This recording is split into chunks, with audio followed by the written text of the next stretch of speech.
स्वागत है आप सभी का CNBC आवाज पर। आप देख रहे हैं खिलाड़ी नंबर 1। भारतीय बाजार का हाल आपकी स्क्रीन पर रखेंगे, जहां पर कल एक्सपायरी से पहले आज फिर मुनाफा वसूली हावी होती हुई दिखाई दे रही है। तो निफ्टी आपकी स्क्रीन पर है, जहां पर 120 अंकों की गिरावट पर कारोबार आधे % के नुकसान पर ट्रेड बनता दिखाई दिया है।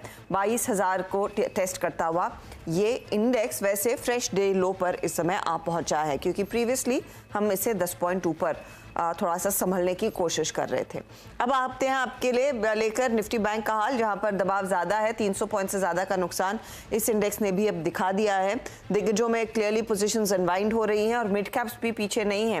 528 अंकों की गिरावट के साथ ये इंडेक्स भी ट्रेड दिखा रहा है। मंदी में एडवांस डिक्लाइन रेशियो जाहिर तौर से नेगेटिव रहेगा, जहां पर गिरने वाले शेयरों की संख्या कहीं ज्यादा है। अब प्रेशर कहां से बना, एक थोड़ा सा माहौल आपको बताएं तो रिलायंस का साथ नहीं है, ना ही ICICI बैंक या फिर HDFC का। L&T भी आज मुनाफा वसूली में ही ट्रेड कर रहा है। मदद थोड़ी सी मिल रही है तेजी में तो टेक्नोलॉजी और इंश्योरेंस कंपनियों में और टाटा मोटर्स में कुछ कुछ खरीदारी के अंश आपको दिखाई देंगे। ये है आपके लिए स्थिति इस समय बाजार की। अब इस तरह के मार्केट में जहां पर शायद आगे और वोलेटिलिटी बढ़ती हुई दिखाई देगी, जैसे जैसे हम एक्सपायरी की तरफ बढ़ेंगे, क्या रणनीति होनी चाहिए और हमारे जानकारों की अप्रोच क्या है, इसकी बातचीत करते हैं। 3 मेहमान जो हमारे साथ इस हफ्ते हमारा साथ दे रहे हैं, उनके रिटर्न्स आपकी स्क्रीन पर है। रुचित करीब 3.9% के रिटर्न्स के साथ आगे चल रहे। शिल्पा राउत के कल करीब -2% के नेगेटिव रिटर्न्स थे एंड -3.5% के नेगेटिव रिटर्न हरीश जुझारे के थे। ये कल दोपहर तक की स्थिति है। कल और आज में कुछ बदलाव हुए हैं, लेकिन मार्केट पर अप्रोच क्या रहेगी उस पर पहले राय ले लेते हैं। हरीश, क्या रणनीति रहे, क्योंकि ऑफ कोर्स कल एक्सपायरी है, एक्सपायरी के लिहाज से कोई ट्रेड इस समय? गुड मॉर्निंग हर्षिता जी। मार्केट बिल्कुल हमने देख रहा है तो कल इवनिंग टाइम पे ऊपर की ओर मूव हुआ था, लेकिन हायर लेवल्स पे टिक नहीं पाया। सो 22,200 के आसपास 250 के अराउंड एक मजबूत सेलिंग बन रही है। तो अभी फिलहाल अगर निफ्टी की बात करते हैं, निफ्टी मेरे हिसाब से 22,000 एक साइकोलॉजिकल लेवल है, इसके आसपास मुझे ले सकता है आज के लिए। और 20 डे मूविंग एवरेज भी ऑलमोस्ट उसी के आसपास है, तो मुझे लग रहा है कि उस लेवल से रिबाउंस देखने मिल सकता है कल एक्सपायरी है तो। दूसरा जगह मुझे लग रहा है कि बैंक निफ्टी थोड़ा वीक हो सकता है, और क्योंकि जिस तरीके से 20 डे मूविंग एवरेज भी ऑलमोस्ट निकल चुका है, तो मुझे लग रहा है कि बैंक निफ्टी में थोड़ा सेलिंग प्रेशर जारी हो सकती है और कंटिन्यूस। निफ्टी एक बड़ा पेन पॉइंट बना हुआ है, देखते ही देखते 475 अंकों की गिरावट अब मुझे स्क्रीन पर दिखाई दे रही है। तो अब 500 पॉइंट गया निफ्टी बैंक का। प्रेशर तो अच्छा खासा बन रहा है। इस घंटे HDFC बैंक कोटक में दबाव बनता हुआ। HDFC बैंक का पूरा 1% नीचे आ चुका है। मिनटों में दरअसल ये पोजीशन बदली है HDFC के लिए, और कोटक में भी अब बिकवाली की सिचुएशन और मैग्नीफाई होती हुई दिखाई। कल से SBI का साथ नहीं था, तो वहां पर भी हम देख रहे हैं अंडर करंट नेगेटिव ही है। रुचित, आपकी अप्रोच क्या रहेगी इस तरह के माहौल में? अब वेरी गुड मॉर्निंग हर्षदा जी। थोड़ा कॉशियस व्यू है मार्केट्स के ऊपर, क्योंकि हम देख रहे हैं कि हाई लेवल्स पे सस्टेनेबल मूव नहीं। और सेकेंडली अगर आप ऑप्शंस की पोजीशंस देखेंगे तो 22,200 के कॉल में लगभग 1,70,00,000 के आसपास का ओपन इंटरेस्ट बिल्टअप हो गया है। तो इतनी कॉल राइटिंग जब हुई है तो क्लियर इंडिकेशंस है कि आज और कल 2 दिन में मार्केट्स में अपसाइड काफी लिमिटेड रहने वाला है। और जैसे हम मिड कैप स्पेस में या ब्रॉडर मार्केट्स में आज ही नहीं, कल और परसों भी हमने देखा था कि मार्केट में इतनी ज्यादा स्ट्रॉन्ग नहीं थी। सो वो क्लियर इंडिकेशंस है कि ब्रॉडर मार्केट्स में बाइंग इंटरेस्ट कम देखा जाएगा। हो सकता है कुछ चुनिंदा लार्ज कैप जैसे IT जैसे स्टॉक्स रिलेटिवली आउट परफॉर्म करे, बट मार्केट का टेक्सचर इतना पॉजिटिव नहीं लग रहा है। इतना पॉजिटिव नहीं है, थोड़ा सा अंडर परफॉर्मेंस जारी रह सकता है। शिल्पा भी हमारे साथ आज फोन लाइन से जुड़ रही हैं। शिल्पा, आप अपने क्लाइंट्स को क्या सजेस्ट कर रही हैं? जी गुड मॉर्निंग हर्षदा जी। डेफिनेटली यहाँ पे है थोड़ा प्रेशर, लेकिन जैसे हमने कल भी बात किया था कि 22,000 पे सपोर्ट है निफ्टी के लिए। अगर वो होल्ड करता है तो हम लोग यहाँ से एक अपसाइड मूव वापस देख सकते हैं 200 पॉइंट का। और बैंक निफ्टी जब तक 46,000 होल्ड करा है तब तक also again we are safe to say कि ट्रेंड ठीक है। तो ये जो अभी लेवल्स है एकदम क्रूशियल टर्न अराउंड लेवल्स पे है। तो यहाँ पे मैं फ्रेश किसी को भी सेल की रिकमेंडेशन नहीं दे रही हूँ। यहाँ पे मैं जिन्होंने पोजीशन रखा है उनको होल्ड करने के लिए हम लोग सलाह दे रहे हैं। अगर 21,900 के नीचे निफ्टी डिसाइसिवली ट्रेड करता है then only we will reevaluate our position. Okay, तो अगर ये मार्केट यहाँ से टर्न करे और स्थिति और बिगड़े तो शायद री इवैल्यूएट किया जाए। इन लेवल्स पर शॉर्ट करने की सलाह बेसिकली नहीं है, लेकिन संभल कर चलिएगा, ये आपको राय मिल रही है हमारे जानकारों से। चलिए आपके लिए लेकर आते, पहले तो हमारे जानकारों ने कल जो ट्रेड्स दिए हैं उसमें से क्या कुछ इन्होंने कैरी किया, लेकर आइए हरीश का पोर्टफोलियो। उससे पहले क्या टॉप कॉल्स है? टॉप कॉल्स नहीं है आज, हाँ वही। तो हरीश ने एक ट्रेड ओपन रखा है हाल वाला, बाय साइड का ट्रेड था। सुबह में एस्कॉर्ट्स कुबोटा का सेल साइड का ट्रेड इन्होंने एग्जिट किया, इन्होंने प्रॉफिट बुक किया रादर, और कल अपोलो हॉस्पिटल्स के बाय साइड के ट्रेड में स्टॉप लॉस ट्रिगर हो गया था। हरीश, आज का नया सौदा क्या है? हर्षिता जी, मुझे लग रहा है कि मार्केट में थोड़ा वॉलेटिलिटी ज्यादा है, तो मुझे जो मुझे टीसीएस से बाय करने रिकमेंडेशन रहेगा, क्योंकि थोड़ा सेफर साइड में ट्रेड करना बेटर लग रहा है। और टीसीएस जो है एक अपसेट ट्रेंडिंग चैनल में चल रहा है, और प्राइजेस कल ब्रेकआउट भी दिया था, एक शॉर्ट टर्म ब्रेकआउट, तो उसके चलते मुझे लग रहा है कि प्राइजेस अप ट्रेंड कंटिन्यू होगा टीसीएस में, और टारगेट्स रहेंगे 4360 का करंट लेवल से बाय की रहा है, और स्टॉप लॉस रहेगा 4050 का। 4050 का स्टॉप लॉस। टीसीएस आज दरअसल कंट्रीब्यूटिंग साइड पर है तेजी में, तो इसी के साथ जाना है। 4360 का टारगेट यहाँ पर हरीश दे रहे हैं। रुचित का पोर्टफोलियो देखेंगे तो फेडरल बैंक का वो ट्रेड है जो इन्होंने दरअसल कल दिया था, वो अभी भी होल्ड कर रहे हैं, वरना इनका आज भारतीय एयरटेल में प्रॉफिट बुक हुआ और भारतीय में अच्छे पैसे बने हैं वैसे। रुचित, नया ट्रेड आप क्या जोड़ेंगे? एक सेल साइड का ट्रेड रहेगा, वो है पीवीआर आइनॉक्स में। सो हम देख रहे हैं कि स्टॉक ऑलरेडी एक अंडर परफॉर्मिंग स्टॉक था पिछले कुछ महीनों से, और जो छोटे मोटे पुल बैक मूव्स भी आए उसमें स्टॉक ने अपने रेजिस्टेंसेस क्रॉस नहीं किए, और आज फिर से सेलिंग प्रेशर यहाँ पे बन रहा है। तो करंटली 1375 के आसपास यहाँ पे शॉर्ट करने की सलाह रहेगी।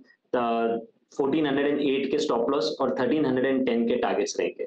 10 के टारगेट के लिए मंदी का ट्रेड ये फिलहाल आपके लिए पीवीआर आइनॉक्स में आ रहा है। आज 25 रुपए नीचे वैसे कारोबार कर रहा है। 1408 का स्टॉप लॉस जरूर लगाइएगा अगर इस शॉर्ट ट्रेड को आप भी ले रहे हैं। अब आते हैं शिल्पा के पोर्टफोलियो पर। तो टाटा कॉम मुझे याद है कल इन्होंने दिया था, वो ट्रेड अभी भी होल्ड कर रही है, बाय साइड का ट्रेड था, तो ये बरकरार है। प्रॉफिट बुक हुआ टाटा स्टील में, एलआईसी हाउसिंग फाइनेंस में स्टॉप लॉस कल ट्रिगर हो गया था। बताइए शिल्पा, क्या नया ट्रेड रहेगा? जी, मेरा बाय साइड में रहेगा हैवेल्स में। हैवेल्स यहाँ पे बहुत स्ट्रेंथ के साथ मूव कर रहा है, ऐसे मार्केट में भी it is not falling down. तो मुझे लगता है अगर रिव्यू सही जाता है कि मार्केट रिवर्स करता है then it will see more upside. तो हैवेल्स अभी 1519 पे ट्रेड कर रहा है, तो इसमें पार्टिसिपेट करना है। आपको 1470 का स्टॉप लॉस रखना है and targets of 1585 to 1630। 1585 to 1630 के टारगेट के लिए एक मौका तेजी का हेवल्स, और इस पर कल भी बात हो रही थी जिस तरह से ब्रोकरेजेस कुछ बुलिश हुए हैं, और कल दोपहर में भी इस पर बाय कॉल्स कई सारे आए थे, तो अभी भी बाय साइड पर ही है शिल्पा 1585 के टारगेट के लिए। तो ये इनफैक्ट वो लेवल है। अच्छा, वैसे शिल्पा अगर 22,000 टूट जाए तो उसके नीचे कौन सा लेवल इंपॉर्टेंट रहेगा, अगर उसका एक पहले व्यू दे सके, क्योंकि अब 150 पॉइंट नीचे आ चुका है बात करते करते इंडेक्स। हर्षिता जी, जैसे मैंने बोला कि ये एक हो सकता है डिप ले 22,000 के नीचे, but this turn around will definitely happen from this level. मुझे लगता है 21,900 पे भी सपोर्ट है, तो अगर आप देखेंगे तो क्लस्टर ऑफ सपोर्ट्स है ही डाउन साइड में। तो एनीवेयर इन बिटवीन 22,000 से लेके 21,900 के बीच में एक डिप से मुझे लगता है यहाँ पे टर्न अराउंड स्ट्रॉन्ग आना चाहिए, क्योंकि डेटा थोड़ा बुलिश ही है। I don't see any panic as of now. Okay, फिलहाल कोई पैनिक ना करें, 22,000 के नीचे आएगा, डिप लेकर फिर से घूमेगा, ये भरोसा है शिल्पा को। चार्ट्स पर यही रीडिंग है इस समय, लेकिन थोड़ी सी मुनाफा वसूली बढ़ रही है। चलिए, तो हमारे जानकार अब एक एक ट्रेड और जोड़ सकते हैं, स्पेशली तीनों। इनफैक्ट आप लोग तैयार करिएगा अपने नए ट्रेड को, हम कॉर्पोरेट स्कैन की तरफ बढ़ते हैं। तब तक मिश्र धातु निगम, इनफैक्ट कल ये स्टॉक थोड़ा सा एक्टिव था, इसमें हल्की सी एक्शन तेजी की तरफ बनती हुई दिखाई जरूर दे रही थी। कंपनी ने कॉन कॉल की और मैनेजमेंट ने भरोसा जताया है कि स्पेस सेक्टर में एफडीआई निवेश के जो नियम आए हैं उससे काफ़ी फायदा मिलेगा। याद रखिएगा कि कंपनी एरोस्पेस में कई सारे ऑर्डर्स हाल फिलहाल में बैग करती भी नजर आई है। ऐसे में FY25 के लिए ग्रोथ गाइडेंस क्या है, इस समय सिचुएशन क्या है, सब पर बातचीत करेंगे। हमारे साथ है company managing director Sanjay Kumar Jha. Jha साहब, स्वागत है आपका CNBC आवाज पर। इनफैक्ट उस कॉन कॉल में जो आप लोगों ने कहा कि एरोस्पेस सेक्टर से जो सरकार ने थोड़े से नियमों में क्लैरिटी दी है, कुछ डेफिनेशन आई है, उससे फायदा मिलेगा, कितना एक्सपोजर आपकी ओवरऑल ऑर्डर बुक का एरोस्पेस ऑब्लिक स्पेस में है, अगर उसका अंदाजा दे सकें, और ये जो नियम है ये कितनी आपके लिए आगे अपॉर्चुनिटी खोलते हैं? जी, धन्यवाद हमको इस शामिल करने के लिए इस वार्ता में। तो सबसे बड़ी बात है कि स्पेस और एरोस्पेस ये दोनों में काफ़ी सारे ओवरलैप हैं। तो एरोस्पेस में जो काम आने वाले मटेरियल हैं वो ऑलमोस्ट स्पेस में भी उनका इस्तेमाल होता है। तो अभी फिलहाल हमारा जो ऑर्डर बुक है एरोस्पेस पे ज़्यादा फोकस है, और स्पेस में ऑलरेडी हमने एक काफ़ी पिछले 2-3 साल में काफ़ी अच्छा हमने उनमें योगदान दिया है, हमारा बिजनेस काफ़ी अच्छा रहा है। तो मुझे लगता है कि जो FDI जो अभी दिया गया है मंजूरी स्पेस सेक्टर में, वो डेफिनेटली मिधानी के लिए एक यूजफुल रहेगा, क्योंकि हमारे जितने भी उनके रिक्वायरमेंट स्पेस के, उन सब का हमारे पास सर्टिफाइड मटेरियल है, ऑलरेडी सप्लाई किया हुआ है।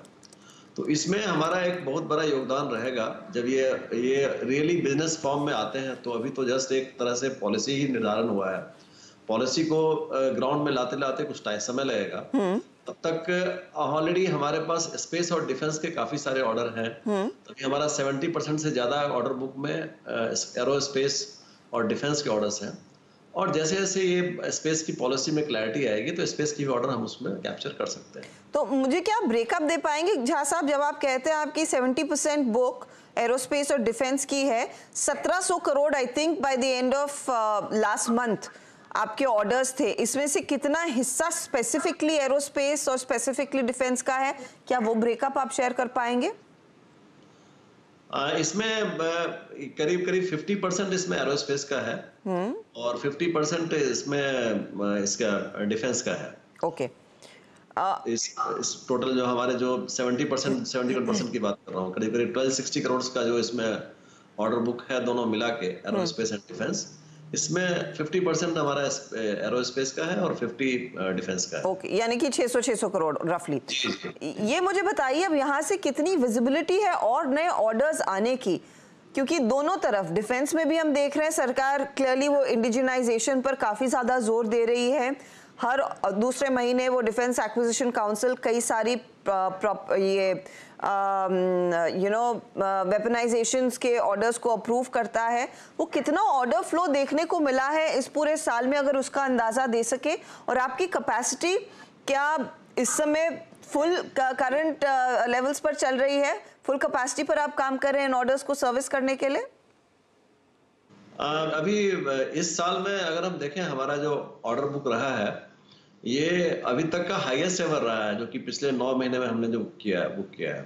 क्वार्टर 4 को अगर मैं इसमें ऐड करूं तो करीब 1500 करोड़ तक का हम लोग ऑर्डर बुकिंग इस साल करने की संभावना है, 1500 करोड़ से ज्यादा का। और इसमें सबसे ज्यादा रहेगा, जैसे मैंने पहले भी कहा था, डिफेंस और एरोस्पेस मिला के मैक्सिमम रहेगा। हाँ।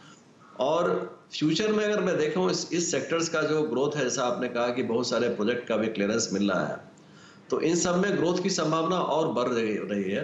दूसरा एक और अच्छा इसमें इंडिकेशन है कि अभी एरो इंजन में एक तरह से एरो इंजन मटेरियल पे इंडिया में काफी सारे काम हो रहे हैं। तो वहां पे भी मिधानी का एक बहुत बड़ा हिस्सेदारी है मिधानी का, क्योंकि हमने एरो इंजन मटेरियल में काफी सारे प्रोडक्ट डेवलप करके उसको सर्टिफाई करा के हमारा मतलब उपयोग में आ रहा है। जैसे जैसे इनकी रिक्वायरमेंट बढ़ेगी तो हमारा इसका भी रिक्वायरमेंट बढ़ेगा। और हम ये भी अभी देख रहे हैं कि जितने भी OEM है, जो ओवरसीज OEM जो इंडिया में एस्टैब्लिश कर रहे हैं अपनी मैन्युफैक्चरिंग फैसिलिटीज, अब हम लोग उनके सप्लाई चेन में इंटर कर रहे हैं। जो उनका सप्लाई चेन जो बाहर से आता है उसको हम लोग अभी इंडिजिनस बना के उसमें भी इंटर कर रहे हैं। जैसे कि फिलहाल हमने देखा कि अभी हम लोग ने इसमें टाटा जो एरोस्पेस के साथ जो टाटा का एक कोलैबोरेशन है उसमें हम लोग कुछ योगदान दे रहे हैं जी। उसमें हमने स्टार्ट किया है, अभी योगदान अभी उसमें बढ़ेगा।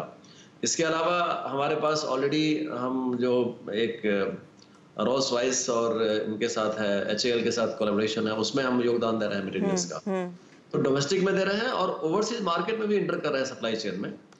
तो आइडिया ये है कि हम मिधानी की जो एक तरह से स्पेशलिटी है सुपर अलॉयज में और टाइटेनियम अलॉयज में, उसको हम लोग डोमेस्टिक और प्लस इंटरनेशनल लेवल पे दोनों के सप्लाई चेन में हम लोग इसमें उसे बड़े पैमाने पे उसे। ठीक है, तो फिर मुझे ये एक अंदाजा दे सके कि ये एरोस्पेस के जो इंजन मटेरियल आप सप्लाई कर रहे हैं वो डोमेस्टिक और साथ ही साथ ऑफ कोर्स इंटरनेशनल क्लाइंट्स के लिए रहेगा। Going forward revenue visibility export market के लिए कितनी रहेगी, डोमेस्टिक मार्केट के लिए कितनी रहेगी, या फिर FY25 के लिए आप क्या उम्मीद कर रहे हैं? FY25 में हम लोग करीब करीब अभी जो इस साल में उसके ऊपर करीब 20-25% ग्रोथ तो रहेगी इस साल के तुलना में अपेक्षा में देखें तो। और दूसरी बात रहेगी कि इसमें जो इंटरनेशनल सप्लाई चेन में भी इस साल हम करीब करीब 70 का हम लोग एक एक्सपोर्ट का टारगेट है हमारा। ओके। और उसको हम लोग डबल करने की संभावना देख रहे हैं अगले साल, क्योंकि मार्केट एपेटाइट अच्छा है, मार्केट में पोटेंशियल अच्छा है और हमको बस एक हमारी कैपेसिटी को कुछ बढ़ाना है, तो वो उस पर हम लोग काम कर रहे हैं। तो मुझे लगता है कि दोनों मिला के FY25 में एक्सपोर्ट में भी ग्रोथ की अच्छी संभावना है और डोमेस्टिक में भी तो रिक्वायरमेंट है ही। तो ये दोनों मिला के कंपनी के लिए एक अच्छी मतलब ग्रोथ की संभावना अब तो बन रही है। ग्रोथ की संभावनाएं हैं, ऑर्डर विजिबिलिटी अच्छी है। झा साहब, एक सवाल आता है फिर मार्जिन्स क्या बेहतर होंगे, क्योंकि तीसरी तिमाही में हमने कुछ वीकनेस देखी है, शायद रॉ मटेरियल कॉस्ट में जो वॉलेटिलिटी हाल फिलहाल आई है उसका असर है, लेकिन मार्जिन्स की इंप्रूवमेंट की साइकिल अब यहाँ से शुरू हो पाएगी या नहीं? मैं तो ऑप्टिमिस्टिक हूँ कि इसमें एक बढ़ोतरी होगी, लेकिन वो एक चूंकि हम एक अभी ग्लोबल लेवल पे इसको एक एड्रेस करना है, हमारा ग्लोबल सिनेरियो या जियोपॉलिटिकल सिचुएशन होगा उसी पे ये सब डिपेंड करेगा। बट आज के समय में देखें तो अभी तो स्टेबिलिटी आई है रॉ मटेरियल प्राइस में, बट ये कब तक रहेगा इसका कहना मुश्किल है, क्योंकि ये बहुत ही संभावनाओं खेला। और एक तरह से अभी इंडिया में भी और हमारा हम लोग ट्राई कर रहे हैं कि किस तरह से हम लोग इसका ग्रोथ इंडिया में भी इंडियनाइज किया जाए, रॉ मटेरियल का भी उसके तरफ भी फोकस चल रहा है। बट ये अभी भी एक मेजॉरिटी हम लोगों का जो डिपेंडेंस है वो इंटरनेशनल सप्लाई चेन के ऊपर तो निर्भर करता ही है जी। तो 20-25% के दायरे में ही मार्जिन्स रहेंगे उस लिहाज से? 20-25 तो नहीं बोल सकते हैं, लेकिन 20 के आसपास के लिए हम लोग की कोशिश रहेगी कि उसको मेंटेन करें जी, ऑपरेशनल एफिशिएंसी बढ़ा के और उसको जो भी हमारे कॉस्ट कटिंग मेजर्स को लेके इसी तरह से इसको मेंटेन करना होगा। बहुत बहुत शुक्रिया झा साहब हमारे लिए समय निकालने के लिए। गुड लक फॉर Q4 और ऑफ कोर्स FY25 के टारगेट्स मैं उम्मीद कर रही हूँ आप बीट ही करेंगे। लेंगे एक ब्रेक के बाद एक एक स्टॉक हमारे जानकार जोड़ सकते हैं, उनके पोर्टफोलियो पर भी नजरें होंगी। खिलाड़ी नंबर 1 हमारे जानकारों के ट्रेड्स आ चुके हैं। वैसे एक एक ट्रेड देने की जगह है। शिल्पा, कुछ है ट्रेड आइडेंटिफाइड या फिर रुकेंगी? नहीं लगता है शिल्पा से।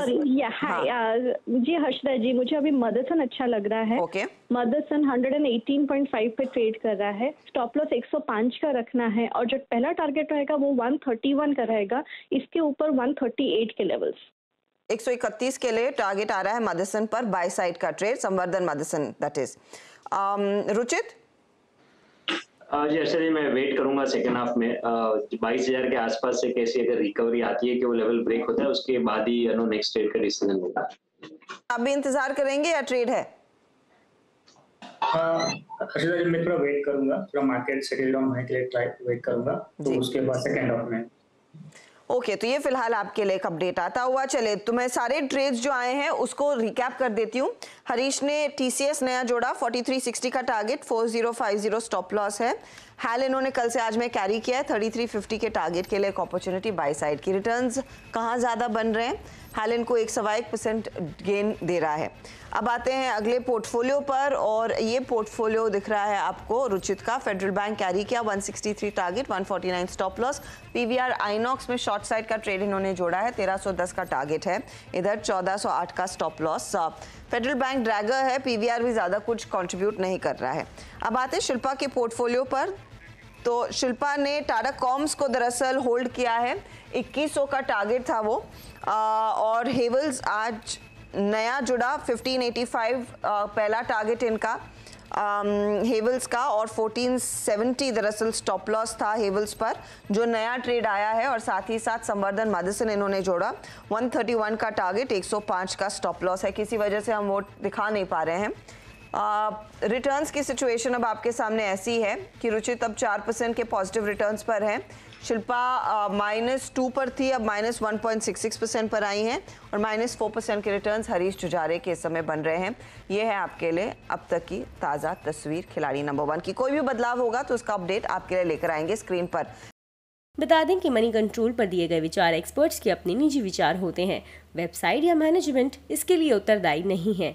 यूजर्स को मनी कंट्रोल की सलाह है कि कोई भी निवेश निर्णय लेने से पहले सर्टिफाइड एक्सपर्ट की सलाह लें।